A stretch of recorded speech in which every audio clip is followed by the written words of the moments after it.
And Johnny, let's move on. We're going from DC into the Marvel universe, or really Fox, but eventually it'll be Marvel. Apparently I read an article that the Disney Fox deal is taking a big step forward. Didn't actually get to read the article. I read the headline that said that.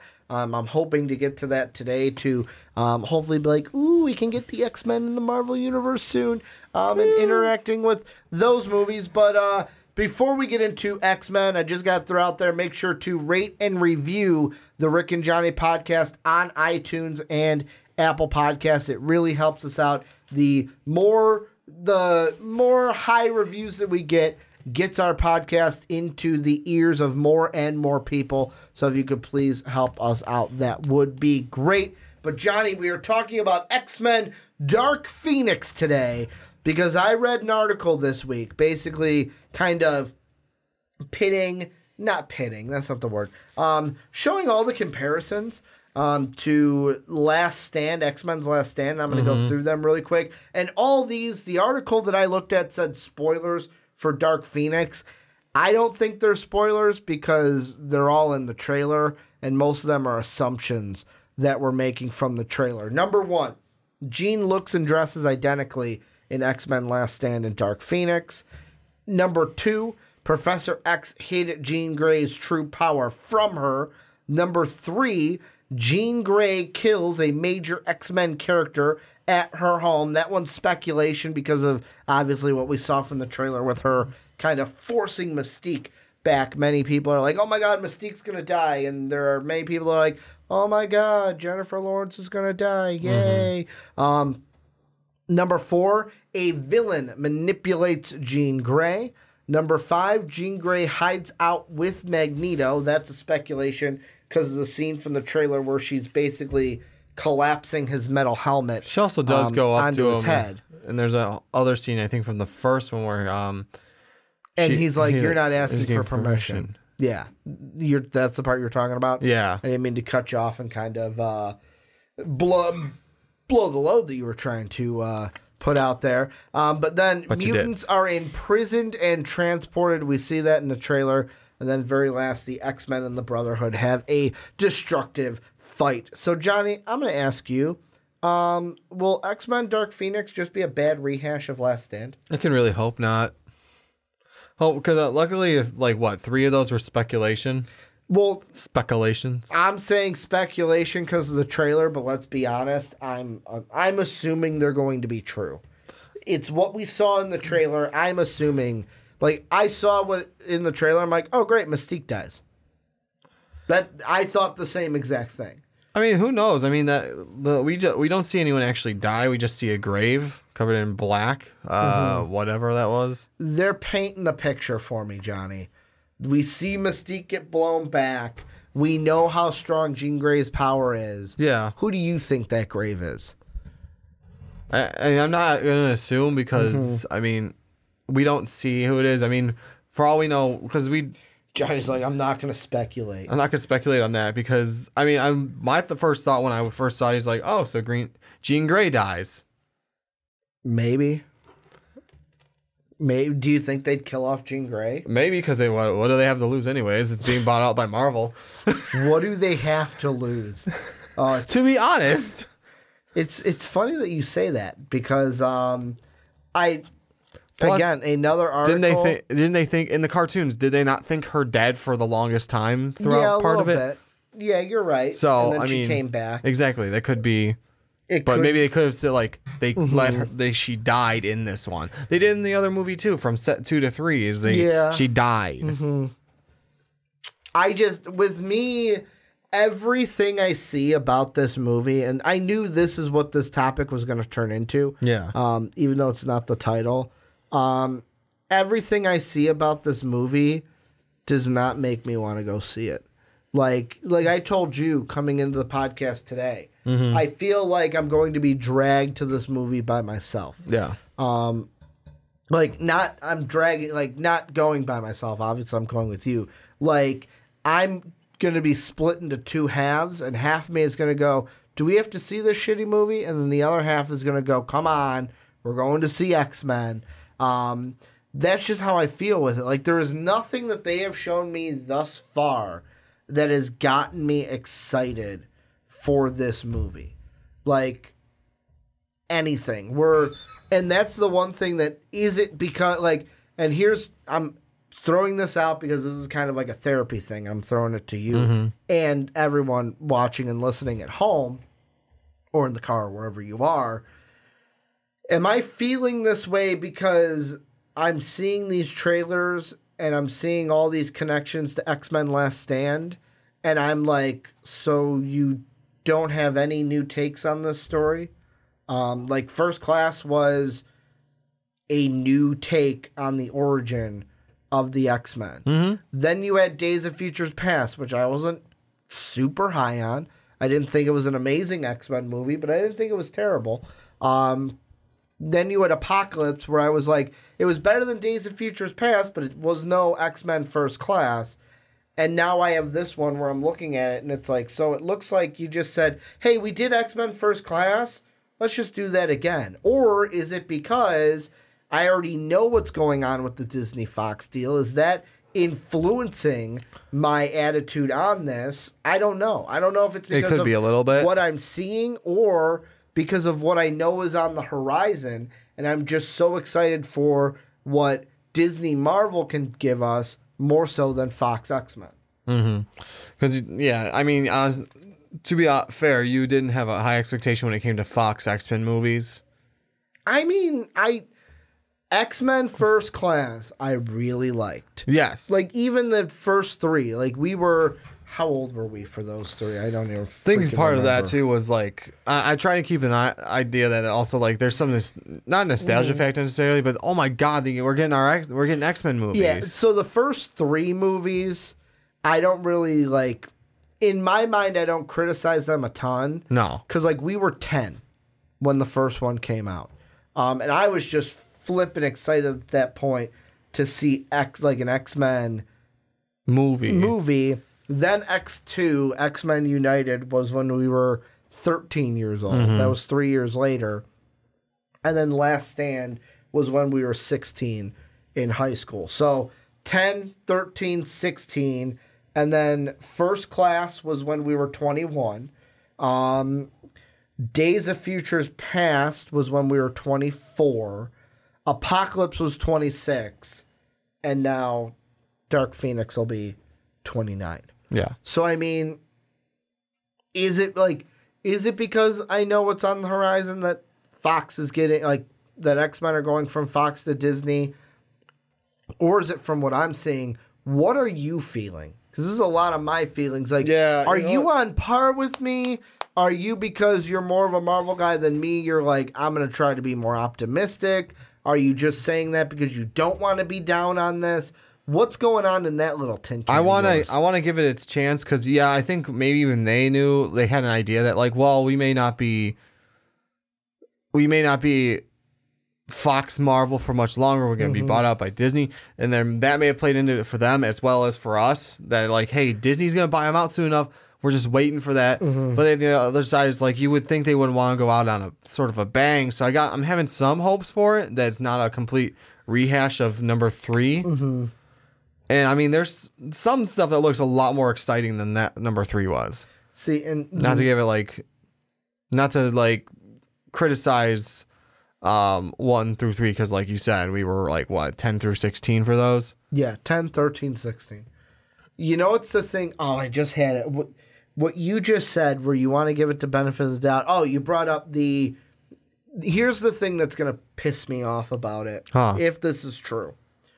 If it's like, if we go to see the movie and it is plainly clear that, like, wow, you can tell that they were like, well, we're getting bought out by Disney. Why care about this film? Like, if that's the attitude I get from this one, I'm going to be pissed. Yeah. Because it's like, why, like, first off, we made the joke at the beginning of like, oh, why even come out with the movie? Like, why try to make your money? Like, Disney's going to have it. Let them have it. But we knew they were going to come out with it to get the money. Like, there's even something that I saw this week about New Mutants, about how, I'm going to pull it up really quick because I don't want to I don't want to give any fake news here on the podcast. Not about that fake news. But yeah, no fake news. But I mean, there's even an article from like yesterday that said the New Mutant reshoots still haven't happened and aren't planned. So in my mind, is that movie still going to happen? Yeah, really. It's still on the freaking chart. Like that movie's probably going to be even worse than this one. You're anticipating for this one? Oh man, like I think New Mutants is going to bomb so horribly.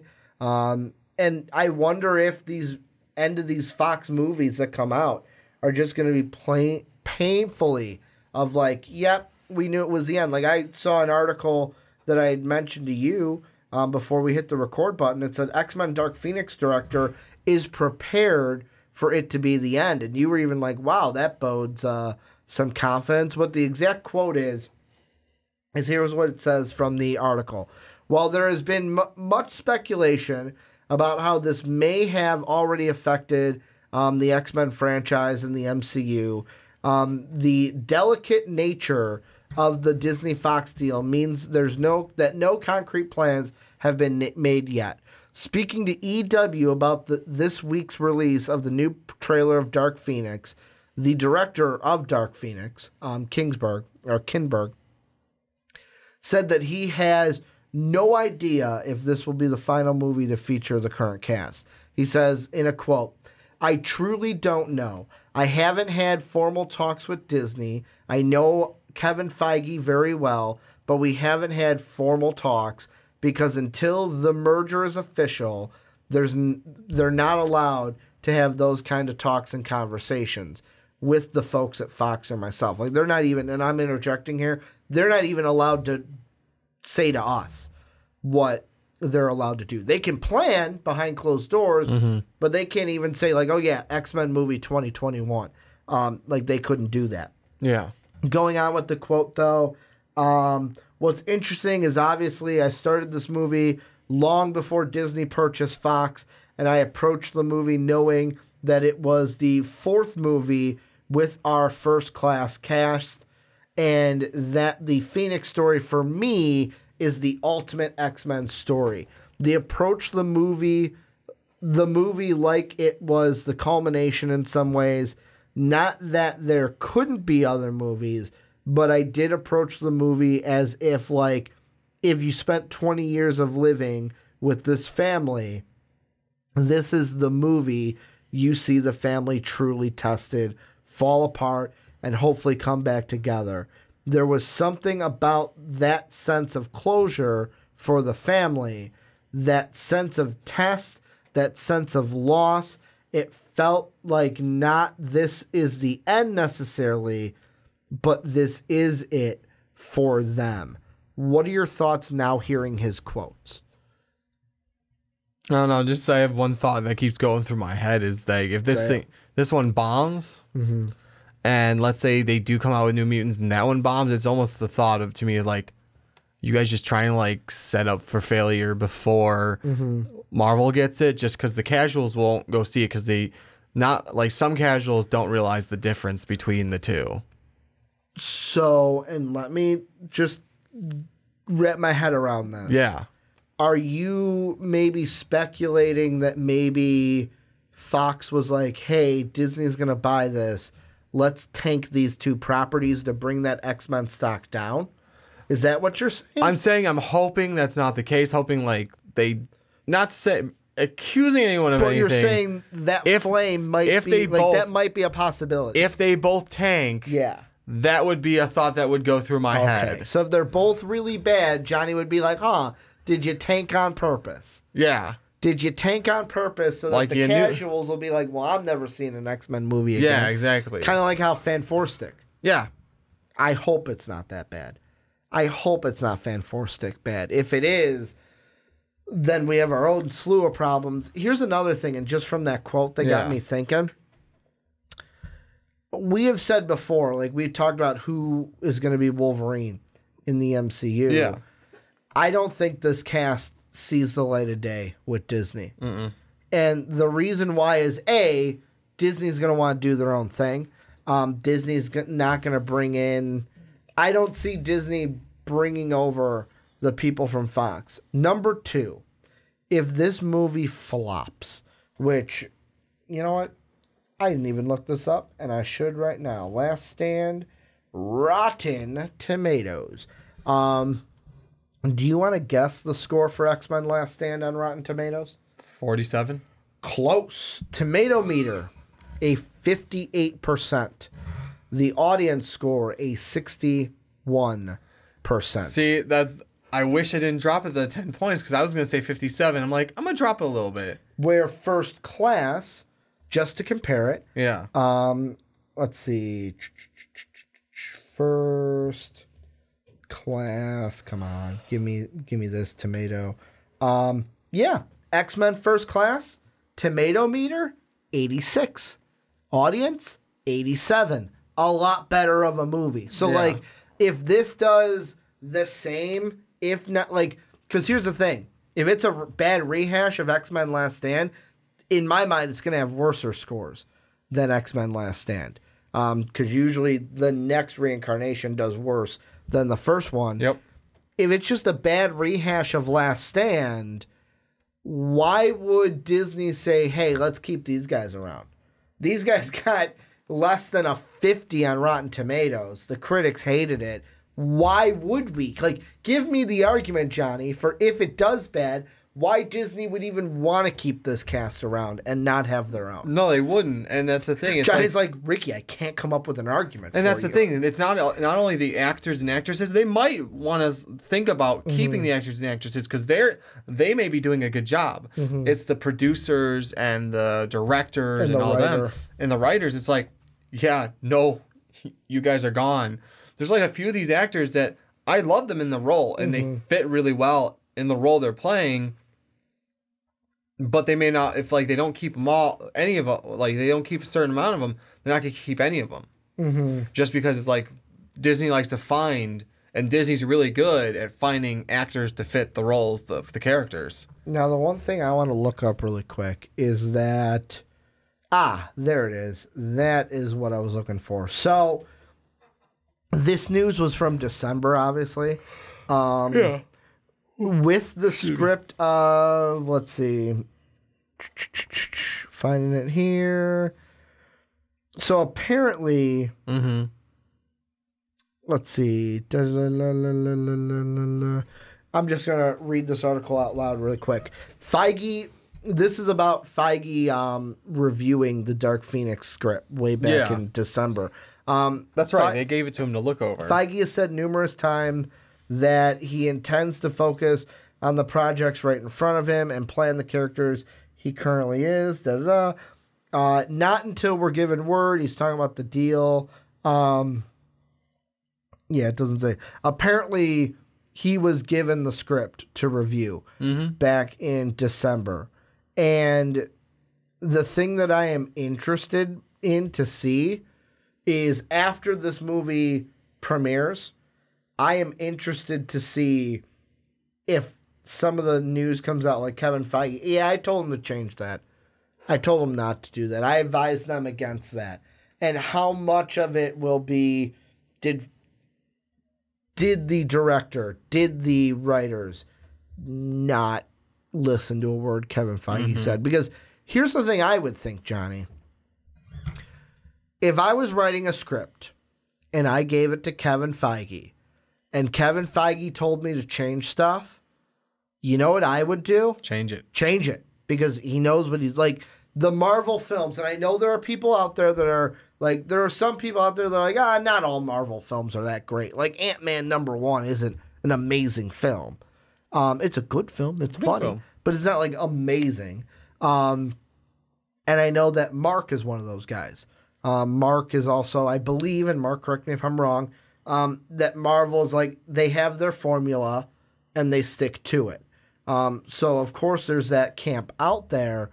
But I believe Kevin Feige, with the movies he's been attached to where it's like, if he gave me some pointers on my script, I would pretty much think about changing them 80%. Yeah. You know what I'm saying? Like, 80% would lean towards, make this change compared to the 20% of doubting him.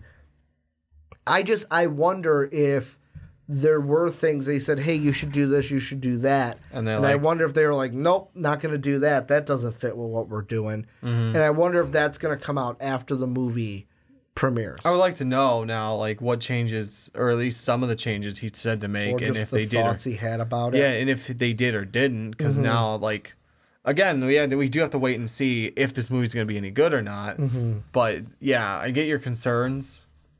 Just I as a Marvel fan, I have optimism, and hoping it's not a rehash, because I would agree with you that I would be kind of pissed. And then, like, if again, like you said, we don't know if New Mutants is even on the board anymore necessarily. Like, yeah, maybe it's, or if they were just like, you know what, it's gonna like, that's another one too of like, hey, that one's testing so low. You know what?